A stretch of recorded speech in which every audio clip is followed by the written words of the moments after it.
Hi, welcome to SBS teachers online academy.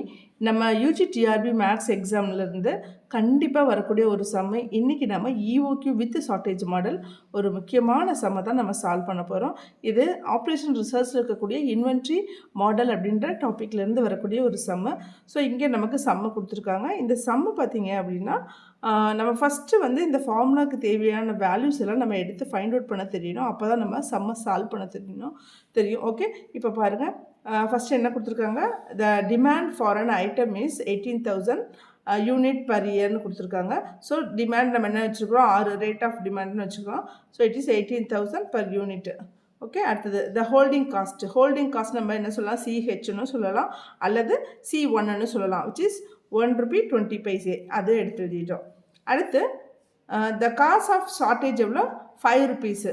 So that is சிஎஸ்ன்னு சொல்லலாம் அல்லது C2ன்னு சொல்லலாம். நான் இங்கே C2ன்னு வச்சுருக்கேன். ஏன்னா என்னோட ஃபார்முலா நான் C1 C2ன்னு எடுத்துருக்கோம். ஸோ கொஸ்டின்லேயே அதே மாதிரி C1 C2ன்னு கொடுத்துருந்தாங்கன்னா நீங்கள் அதுக்கு தகுந்த மாதிரி எடுத்துக்கணும். அப்படி இல்லைன்னா நீங்கள் CS CH அந்த மாதிரி எடுத்துக்கோங்க. C2 அப்படின்றது ₹5. இதுதான் நம்மளோட ஷார்ட்டேஜ் காஸ்ட்டு. அடுத்தது ப்ரொடக்ஷன் காஸ்ட் வந்து ₹400, அது நம்மளோட C3. இப்போ ஃபஸ்ட்டு நம்ம என்ன கண்டுபிடிக்கணும் அப்படின்னு பார்த்தீங்கன்னா EOQ கண்டுபிடிக்கணும். Also find the assuming that replenishment rate is instantaneous. அது மட்டும் இல்லாமல் determine the optimal order quantity. அதாவது நம்ம EOQ மட்டும் கண்டுபிடிச்சா பத்தாது, நம்ம வி ஹாவ் டு ஃபைண்ட் டைமும் கண்டுபிடிக்கணும், நம்பர் ஆஃப் குவான்டிட்டிஸும் கண்டுபிடிக்கணும். சரி, இப்போ ஃபஸ்ட்டு நம்ம EOQ ஃபைண்ட் அவுட் பண்ணுவோம்.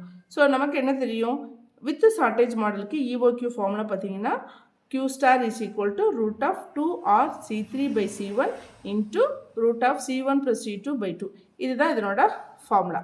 ஓகே, இங்கே வந்து EOQ தாங்க நம்ம Q ஸ்டார்னு சொல்கிறோம், Q ஸ்டார்னு சொல்லலாம், EOQன்னு சொல்லலாம். சரி, இப்போ நம்ம வேல்யூஸ் நமக்கு தெரியும், ஃபார்முலா தெரியும், ஃபார்முலாவில் அப்ளை பண்ணிட்டோம். So we are finding the values. EOQ is equal to 3856 point something வரும். நம்ம 57 யூனிட்ஸ் அப்படின்னு சொல்லி எடுத்துக்குவோம். ஓகேவா? சரி, இப்போ நம்ம அடுத்து என்ன கண்டுபிடிக்கணும், நம்ம டைமிங் கண்டுபிடிக்கணும். இப்போ அடுத்து நம்ம T ஃபைண்ட் அவுட் பண்ணணும். T அப்படின்னா என்ன அப்படின்னு பார்த்தீங்கன்னா optimal time interval. Optimal time interval அப்படின்னு சொல்லுவோம். அது என்னங்க ஆப்டிமல் டைம் இன்டர்வல் அப்படின்னா, அதாவது ஆப்டிமல் டைம் இன்டர்வல் அப்படின்னா 2 ஆர்டருக்கு நடுவில் பிட்வீன் த டைம், அதாவது ஒரு ஆர்டருக்கும் அடுத்த ஆர்டருக்கும் எத்தனை மந்த்துக்கு ஒன்ஸ் நம்ம இதை வந்து ஆர்டர் கொடுக்கணும் அப்படிங்கிறதா வந்து ஆப்டிமல் டைம் இன்டர்வல்னு சொல்லுவோம். அதுக்குண்டான ஃபார்முலா பார்த்தீங்கன்னா T star is equal to Q star by D. So நமக்கு ஆல்ரெடி தெரியும், Q star வந்து நம்ம ஆல்ரெடி ஃபைண்ட் அவுட் பண்ணிட்டோம். இப்போ கொண்டு வந்து வேல்யூ சப்ஸ்டிட் பண்ணிங்க, 3857 டிவைடட் பை 18,000 சிம்பிளஸ் பண்ணிங்கன்னா 0.214 இயரில் கிடைக்குது. ஸோ இதை வந்து மந்த்தாக கன்வெர்ட் பண்ணுறதுக்காக நம்ம என்ன பண்ணுறோம் அப்படின்னா 12ஆல் வந்து மல்டிபிள் பண்ணுறோம். 12ஆல் மல்டிபிள் பண்ணோம் அப்படின்னா 0.214 into 12 which can be 2.57 மந்த்துன்னு நமக்கு கிடச்சிரும். அதாவது கிட்டத்தட்ட ஒரு 2.5 மந்த்துன்னு வச்சுக்கோங்களா, 2.5 மந்த்து. ஓகேங்களா? இப்போ சப்போஸ் உங்களுக்கு கொஷின் பேப்பரில் ஆன்சரில் பார்த்தீங்கன்னா டேஸில் கேட்டிருக்கான் அப்படின்னா நீங்கள் 365ஆல் மல்டிபிள் பண்ணிக்கிங்க, தட் இஸ் 78 டேஸ்னு உங்களுக்கு ஆன்சர் கிடைக்கும். ஸோ இப்போ நம்ம டைம் வந்து அதாவது ஆப்டிமல் டைம் இன்டர்வலை வந்து ஃபைண்ட் அவுட் பண்ணிட்டோம். ஸோ இயரில் கேட்டாலும் கண்டுபிடிக்க தெரியணும், மந்த்து டே எது கேட்டாலும் நம்ம வந்து அதை ஃபைண்ட் அவுட் பண்ண தெரியணும்.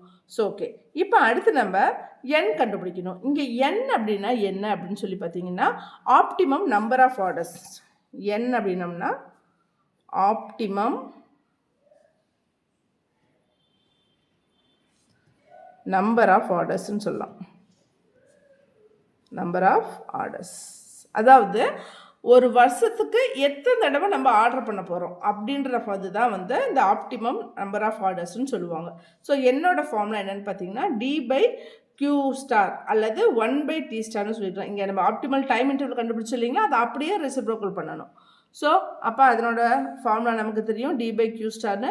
ஸோ D என்னது, டிமாண்ட் வந்து தட் இஸ் D அல்லது ஆர்னு கூட சொல்லாங்க, நீங்கள் கன்ஃபியூஸ் ஆகிக்காதீங்க. நம்ம 6 தான் வச்சுருக்கோம், நீங்கள் 6நே போட்டுக்கோங்க. ஓகேவா? ஸோ 18,000 by 3857 இது சிம்பிள்ஸ் பண்ணிங்கன்னா உங்களுக்கு அப்ராக்சிமேட்டாக 4.66 பர் இயருக்கு கிடைக்குது. அதாவது ஒரு வருஷத்துக்கு தோராயமாக ஒரு 5 டைம்ஸ் நம்ம வந்து ஆர்டர் கொடுக்குற மாதிரி இருக்கும். So this is a way we have to find the value of EOQ, T and N, optimum number of orders and optimal time intervals and EOQ values இது எல்லாத்தையும் நம்ம கண்டுபிடிக்கணும். ஸோ இவ்வளோ தாங்க. இது ரொம்ப சிம்பிளான சம்மு. இந்த டிஆர்பி எக்ஸாமில் வந்து இந்த டி அண்டு என்னு வந்து அடிக்கடி கேட்கக்கூடிய ஒரு கொஷின். இதை நம்ம வந்து நமக்கு கொடுத்துருக்க ஆப்ஷனில் இருந்து டேஸில் கொடுத்துருக்காங்களா, மந்தில் கொடுத்துருக்காங்களான்னு பார்த்துட்டு அதுக்கு தகுந்த மாதிரி செக் பண்ணி நீங்கள் ஆன்சர்ஸ் வந்து ஃபைண்ட் அவுட் பண்ணிக்கோங்க. ஸோ இது போல் சம்ஸ் எல்லாம் வந்து ரொம்ப எளிமையாக ரொம்ப ஈஸியாக கற்றுக்கணும் அப்படின்னா நீங்கள் எஸ்பிஎஸ் டீச்சர்ஸ் ஆன்லைன் அகாடமி வகுப்பில் வந்து சேருங்க. உங்களோட அரசு பணி கனவை வந்து நனவாக்குறதுக்கு நாங்கள் தயாராக இருக்கோம். நீங்கள் தயாராக இருந்தீங்க அப்படின்னா நீங்கள் எங்கள் பேஜை ஃபாலோ பண்ணுங்கள், எங்கள் அகாடமியில் லைக் பண்ணுங்கள், ஷேர் பண்ணுங்கள். நன்றி. இதுபோல் வீடியோத்துக்கு சொன்னீங்க ஆல் த பெட்டர் கிளிக் பண்ணுங்கள். நாங்கள் போடுற எல்லா வீடியோவும் உங்களுக்கு உடனே கிடைக்கும். தேங்க்யூ ஃபார் வாட்சிங்.